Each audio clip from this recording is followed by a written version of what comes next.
Magandang hapon mga lords, ang inyong lingkod Kidlat Ghost Hunter nagbabalik po. Maraming salamat nga pala sa lahat ng mga supporters natin, mga subscribers at mga viewers, at syempre naman sa ating mga silent viewers dyan, ano. Pasensya na po kayo mga lords kung medyo matagal-tagal po tayo na hindi nakapag-upload dahil po yung cellphone po natin mga lords ay ninakaw, ano, at saka nawalan po tayo ng cellphone, kaya hindi po tayo nakapag-vlog. Sa ngayon po, ang inyong idol ay nagbabiyahe po ng tricycle, no? Dito po sa may Ilaya. Naghahanap buhay po tayo dito mga lods, no?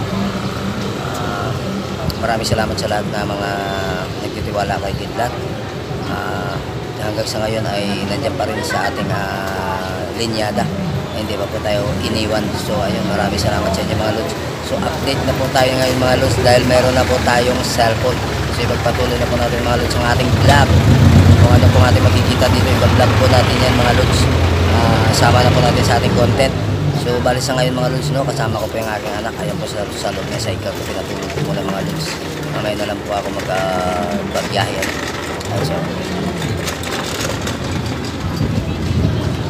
So dito po tayo ngayon mga lods sa may Ilaya, no, sa ating paradahan. Dito po tayo mga lods. Ito po yung tricycle ang aking binabiyahe mga lods. Ito po yung ating dinadrive sa ngayon. So namamasada tayo dito mga lods kung saan po tayo maghahatid ng pasahero dito. Nakakatid po tayo ng mga Blooming Treat, Velasquez, Gasak, Binondo, Lakandula, kahit saan mga lods basta kaya natin ihatid. Dati alam natin na wala tayong huli, ihatid po natin yung mga lods. Dito dumadaan yung mga biyahe ng Velasquez mga lods.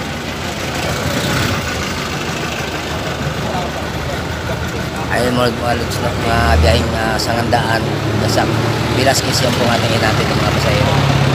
So bali dito po yung ating parkingan, no? Sa may Ilaya Plaza. So kung minsan po mga lods, dyan po tayo nagpa-parking. Diyan po sa may posting na yan mga lods, may cycle dyan din po tayo minsan nagpa-posting, no? So bali mga lods, dito po tayo ngayon sa may La Liga Pilipina sa may Tondo.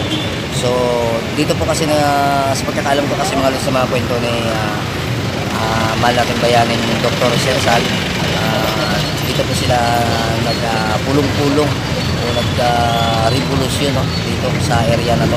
So bali nandito po mga lods yung La Liga Pilipina sa may Ilaya.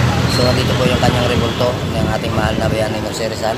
Ayan po siya mga lods, nito pakita ko po sa inyo, at saka yung kanyang aklat na pinapatungan po ng kanyang rebulto. Ayan po mga lods. Balik katabi ko lang yan po gabi-gabi. Yan po mga lods, oh. Yan. Dr. Sersal po yan mga lods, no. Yan. Tsaka dyan po tayo mga lods nagpapahinga pag tayo po napapagod sa ating pagbabiyahe. Yan. Dyan po tayo nagpupwesto. Dito lang po yan mga lods, may tuloy ng Ilaya. So bali nag-abang-abang ako ng pasahero dito mga lods. Sa lahat ng ating mga supporters, mga subscribers sa ating mga viewers at mga mahal na mga silent viewers dyan. Maraming salamat sa inyong lahat na walang asawang pagkakili kay Kidlat na hanggang sa ngayon hindi po ako iniwan. So sa ngayon mga lods, pwede na po tayo mag-vlog, no? Tuloy-tuloy na po tayo, mag-update na ako palagi sa inyo dahil meron na po tayong cellphone. So pagkakalam ko kasi dito mga lods, dito po sila nagpulong-pulong, no? Kasama sina Andres, sina malating bayaning Andres Bonifacio, Manuel L. Quezon, dito po yun sa may La Liga Pilipina. So pagkakalam ko po mga lods, parang hindi dito pinarin siya sa Rizal. Parang dito siya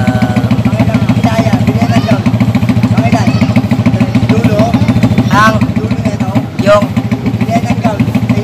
gown. Hindi ko alam yun eh. Nagtanong siya ng bilihan ng gown. Hindi ko maalam yun kasi hindi naman ako pumupunta doon. Dito lang kasi ako palagi nakatambay sa parkingan mga lods.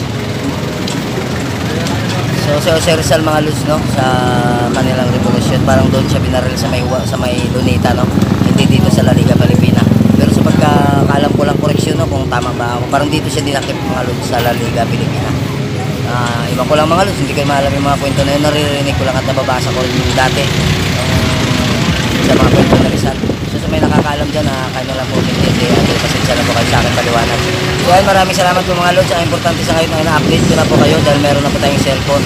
Kaya pagpatuloy na natin ang ating vlog everyday mga lods dahil tayo po yung namamasada. So marami na siguro tayo magkikita ito na pwede natin i-vlog para sa inyo. Kaya maraming salamat sa inyong lahat sa pagsuporta kay Kidlat. Paalam.